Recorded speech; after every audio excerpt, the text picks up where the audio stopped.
Commençons avec le criminel en 10e place de notre classement. Un tueur à gages impitoyable qui a opéré aux États-Unis dans les États du New Jersey et de New York entre les années 50 et les années 80. Froid, calculateur et dépourvu de remords, il s'agit de Richard Kuklinski, dit The Iceman. Né à Jersey City, dans le New Jersey en 1935, Kuklinski a été bercé par la violence dès son plus jeune âge. Dans les années 60, il intègre le milieu criminel, traîne dans les cercles de jeu et pratique le racket et le vol. Il se construit alors la réputation d'être d'une efficacité redoutable dans l'extorsion. Doté d'une carrure imposante, il est très vite repéré par les familles mafieuses les plus puissantes de New York. Son initiation dans l'univers des tueurs à gages se fait au sein de la famille Gambino, qui lui confie la mission d'éliminer un inconnu dans la rue afin de jauger sa loyauté. Un acte fondateur qui fait de lui un tueur à gages au service de la mafia. Kuklinski se découvre alors une prédilection pour l'empoisonnement au cyanure, poison dépourvu d'odeur qui lui permet de maquiller ses assassinats en mort naturelle. Mais il a tout de même recours à des armes à feu, des couteaux et des objets contondants. Autre particularité morbide, Kuklinski congèle parfois les corps de ses victimes durant des mois avant de s'en débarrasser, ce qui lui a valu son surnom de Iceman. Il utilise ce procédé pour retarder la décomposition des corps après la mort. Car pour estimer la date d'un décès, les médecins légistes s'appuient sur la décomposition naturelle des corps et leur rigidité cadavérique. À cause de la congélation, il est quasiment impossible pour les autorités de déterminer exactement les dates et heures des crimes, et donc de confondre les dates des assassinats avec l'agenda de Kuklinski. Durant sa vie de tueur à gages, Kuklinski a mené en parallèle une vie de famille au-dessus de tout soupçon. Dans le New Jersey, ses voisins le perçoivent comme un homme d'affaires sérieux à la tête d'une entreprise de distribution de films. Même son épouse Barbara et leurs 3 enfants ignorent tout de ses activités criminelles. C'est au milieu des années 80 que sa double vie sombre et violente commence à faire surface. L'agent fédéral infiltré Dominique Polifroné se fait alors passer pour un tueur à gages et gagne la confiance de Kuklinski en lui proposant un contrat.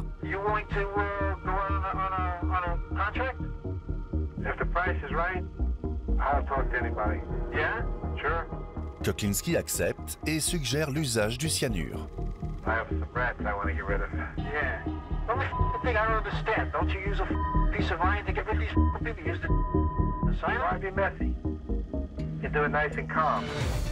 En 1986, Richard Kuklinski est arrêté à l'issue d'une longue enquête sous couverture menée par le bureau du procureur général du New Jersey.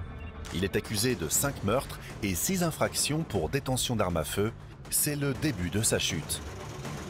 En 1988, il est reconnu coupable des 5 meurtres et condamné à plusieurs peines de réclusion à perpétuité. Pour échapper à la peine de mort, il plaide coupable. Et au fil d'une série d'entretiens avec les forces de l'ordre et de journalistes, il révèle des détails glaçants au sujet de ses crimes et de ses complices. En 2006, à l'âge de 70 ans, Kuklinski meurt en prison, officiellement d'une insuffisance cardiaque, mais pour certains, c'est un règlement de compte perpétré par la mafia pour l'empêcher de divulguer de nouveaux secrets. En plus de 30 ans, Richard Kuklinski, dit The Iceman, a affirmé avoir tué plus de 200 personnes pour le compte de la mafia ou par vengeance personnelle. Son récit figure parmi les plus glaçants de l'histoire criminelle, celle d'un homme qui a concilié une vie de famille paisible avec une carrière de tueur à gages redoutable. À la 9e place de notre classement, direction Boston, au Massachusetts, pour découvrir l'histoire d'un chef de gang impitoyable et informateur du FBI, James Whitey Bulger. Né en 1929 à Boston Sud, Bulger a grandi dans le quartier tumultueux de Southsea.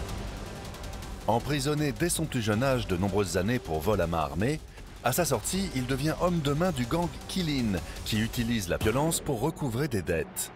Au début des années 70, une guerre des gangs sanglante agite Boston. Bulger rejoint alors le célèbre gang Winter Hill. Avec sang-froid et manipulation, il prend le contrôle du gang en 1979 après la condamnation du chef Howie Winter qui tombe pour trucage de course hippique. Sous sa direction, le gang réoriente ses activités vers l'extorsion, le trafic de drogue et le jeu illégal, consolidant ainsi un vaste réseau criminel organisé.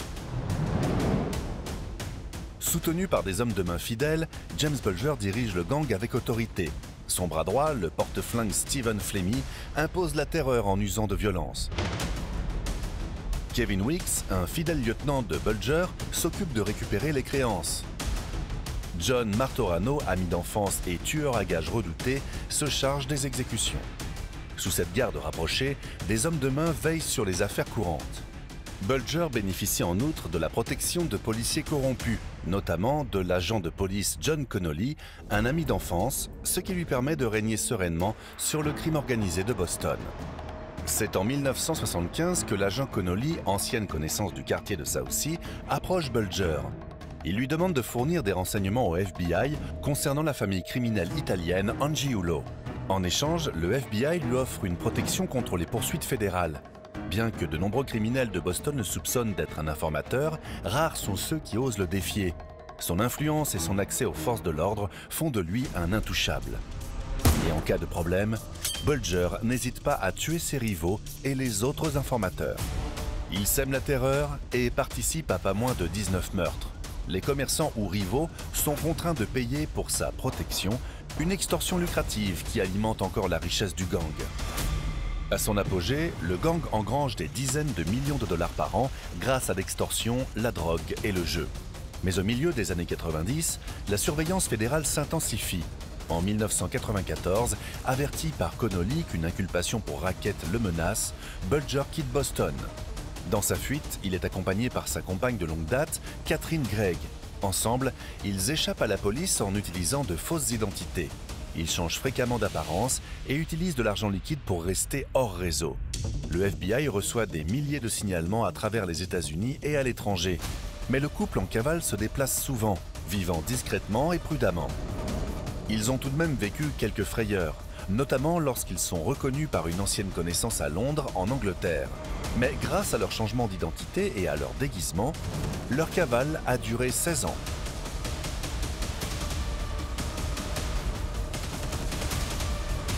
Un signalement de James Bulger à Londres a eu lieu ici, à Piccadilly, en septembre 2002.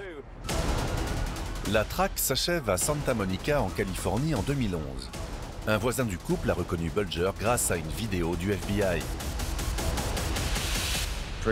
Plutôt content qu'il ait été appréhendé et que justice puisse enfin être rendue. Certains pensent que des rivaux l'ont dénoncé afin de se venger ou de s'emparer de sa fortune cachée. Lors de la perquisition de son appartement, les autorités découvrent plus de 800 000 $ en espèces, des faux papiers d'identité et une trentaine d'armes à feu. Aujourd'hui, Monsieur James Bulger, alias Whitey Bulger, a comparu devant le tribunal fédéral suite à son arrestation la nuit dernière. L'arrestation de Bulger a conduit à un procès très médiatisé en 2013, au cours duquel il est reconnu coupable de 31 chefs d'accusation, incluant 11 meurtres, des extorsions et du blanchiment d'argent. Procès où il refuse de témoigner et nie être un informateur. Il est condamné à 2 peines de réclusion à perpétuité, assorties de 5 années supplémentaires.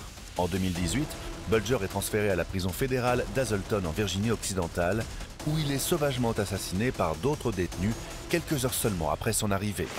Il avait 89 ans. On parle alors d'une vengeance de la mafia pour ses exactions et son rôle d'informateur du FBI. John Connolly, l'agent du FBI qui assurait la protection de Bulger, a lui aussi été jugé et déclaré coupable de racket, d'entrave à la justice et de complicité de meurtre. Condamné à 40 ans de prison, Connolly a été libéré en 2021 après avoir purgé 20 ans de réclusion. James Bulger, chef de la pègre de Boston, a réussi pendant des années à manipuler le FBI et régner sur le milieu criminel de sa ville. Il a finalement succombé dans la même brutalité qu'il infligeait à ses victimes.